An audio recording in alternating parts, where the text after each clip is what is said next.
विशेषताएं अरविंद के व्यक्तित्व की अपनी विशेषताएं हैं, वो इस किताब में कितनी खूबी से आई है।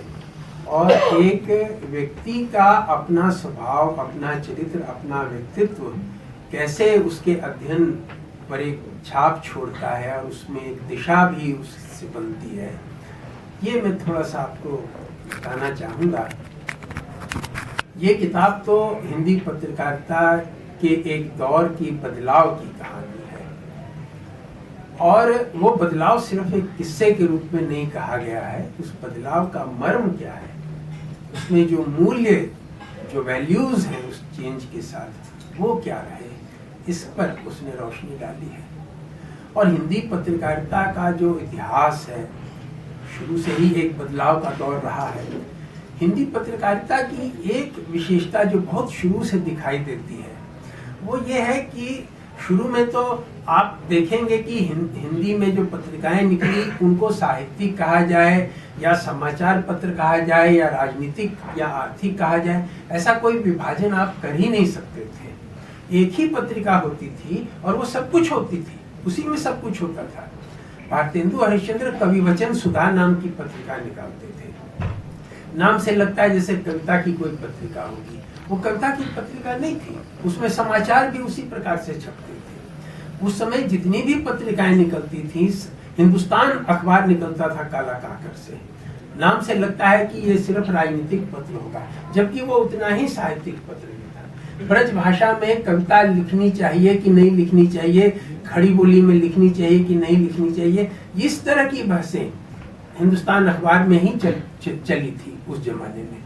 तो एक तो हिंदी की पत्रकारिता की ये शुरू की एक विशेषता रही, बहुत बाद में जाके धीरे धीरे एक अलगाव हुआ। लेकिन इस अलगाव के बावजूद एक चीज हिंदी पत्रकारिता में रही, जो अंग्रेजी में है या नहीं मैं इतने दावे से नहीं कह सकता, वो ये कि हिंदी की पत्रकारिता साहित्य और साहित्यकारों के साथ लगातार जुड़ी रही। जो शुरुआती दौर की पत्रिकाएं हैं वो साहित्यिक तो हैं ही, राजनीतिक और आर्थिक के अलावा भी। और जब ये अलगाव थोड़ा थोड़ा दूर हुआ, तब भी साहित्य छूटा, लेकिन साहित्यकार नहीं छूटे हिंदी पत्रकारिता से कभी भी। हिंदी में आप देखेंगे कि जो राजनीतिक पत्र भी निकले, उसमें साहित्यकार लोग ही उसको मुख्य रूप से चलाते रहे। अब वो चाहे पुराना विशाल भारत अखबार रहा हो, सैनिक अखबार रहा हो, या बाद में दिनमान जैसी शुद्ध राजनीतिक पत्रिका भी एक साहित्यकार ही निकालते थे, और उसमें उसका जो निकालने वाला ग्रुप था उसमें भी साहित्यकार ही बने रहे। नवभारत टाइम्स जिस पर अरविंद ने काम किया है, साहित्यकार लोग ही हमेशा इसको निकालते रहे और साहित्यकार लोग उसके स्टाफ में भरे रहे। तो ये हिंदी पत्रकारिता के साथ अखबार हो, कुछ भी हो, ये चीज हमेशा जुड़ी रही।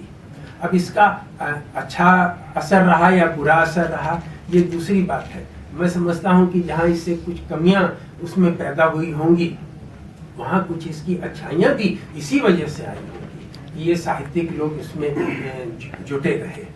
बाकी एक प्रोफेशनल होना चाहिए, चाहे वो साहित्यिक हो चाहे गैर साहित्यिक हो, किसी भी काम को एक व्यावसायिक निपुणता के साथ किया जाना चाहिए। लेकिन बेशक उस प्रोफेशन, हर प्रोफेशन के साथ कुछ वैल्यूज जरूर होते हैं, और वो वैल्यूज उसमें शामिल जरूर होने चाहिए। जो बदलाव बाद में राष्ट्रीय आंदोलन के दौर में आया, और उसके बाद 1980 के आसपास जहाँ से अरविंद ने ये शुरू की है कहानी, तो इस बदलाव को देखने के लिए अरविंद की जो खास बात है, जो मुझे बहुत अच्छी लगती है और मैं आपसे शेयर करना चाहता हूँ, वो ये कि इसके अंदर जो संवेदनशीलता है अरविंद के अंदर, और इसकी जो एक चेतना है, इसके पास जो एक दृष्टि है चीजों को देखने की, वही इस किताब को बहुत मूल्यवान बना देती है।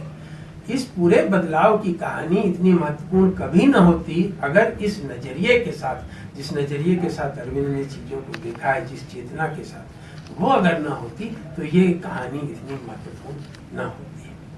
मिसाल के तौर पर आप देखें कि स्त्रियों के सवाल पर इस किताब में जो कुछ लिखा गया है, जिस तरह से समझा गया उन